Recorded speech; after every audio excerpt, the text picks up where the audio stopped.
રાજમા ચાવલ બનાવવા માટે મેં અહીંયા ટોમેટો પ્યુરી લઈ લીધી છે.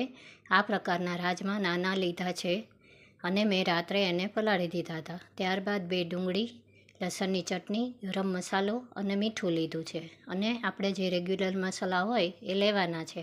ત્યારબાદ કઢાઈમાં તેલ લઈ એમાં હું 1 ચમચી હિંગની નાખીશ. ત્યારબાદ તેમાં હળદર નાખવાની છે. હળદર નાખી અને આપણે જે ડુંગળી સમારીને રાખી છે એ એમાં સાતળી લેવાની છે. ડુંગળીને બરાબર સતળાઈ જાય ત્યાં સુધી રહેવા દેવાની છે. હવે તમે જોઈ શકો છો કે આપણી ડુંગળી ધીરે ધીરે સતળાઈ ગઈ છે, તો એમાં હું લસણની ચટણી નાખી દઈશ. લસણની ચટણી નાખ્યા બાદ થોડું હલાવી દેવાનું છે અને હલાવીને આપણે જે ટોમેટો પ્યુરી બનાવી છે એ એમાં નાખી દેવાની છે. ટોમેટો પ્યુરીને બરાબર નાખી અને પછી એમાં તેલને છૂટું પડવા દેવાનું છે. હવે ગ્રેવીને ધીમે ધીમે હલાવતા જવાનું છે. ત્યારબાદ તેમાં ધાણા જીરું પાવડર નાખશું. પછી મરચું પાવડર નાખવાનું છે.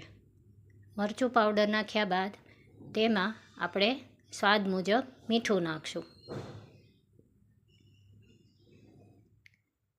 હવે આ બધા મસાલાને બરાબર મિક્સ થઈ જાય ત્યાં સુધી ગ્રેવીને ઉકળવા દેવાની છે થોડી. હવે તમે જોઈ શકો છો કે તેલ છૂટું પડી ગયું છે, તો આપણે રાજમા બાફીને રાખ્યા છે એ એમાં ઉમેરી દીધા છે. હવે થોડીવાર રાજમાને આપણે ખદખદવા દઈશું અને એમાં થોડું પાણી ઉમેરશું જેથી બેસી ન જાય. પછી હું આ સુહાનાનો ગરમ મસાલો છે એ એમાં નાખું છું. તમારી પાસે બીજો કોઈ રાજમા મસાલો હોય તો એ પણ નાખી શકો છો. અને લાસ્ટમાં 1 ચમચી ખાંડની નાખવાની છે.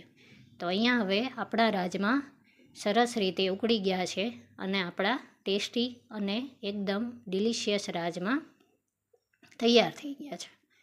તો હવે હું ભાત કરવા માટે મેં અહીંયા પાણી અને રાઈસ લઈ લીધા છે, તો એમાં હું મીઠું નાખી દઈશ અને લીંબુના 2-3 ડ્રોપ્સ નાખવાના છે.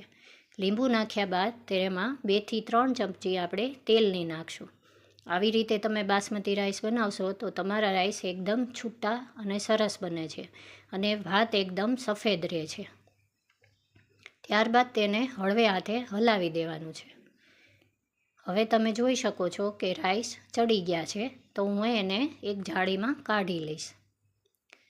જાળીમાં કાઢ્યા બાદ એને ચેક કરી લેવાનું છે કે આપણો દાણો બરાબર ચડી ગયો છે કે નહીં.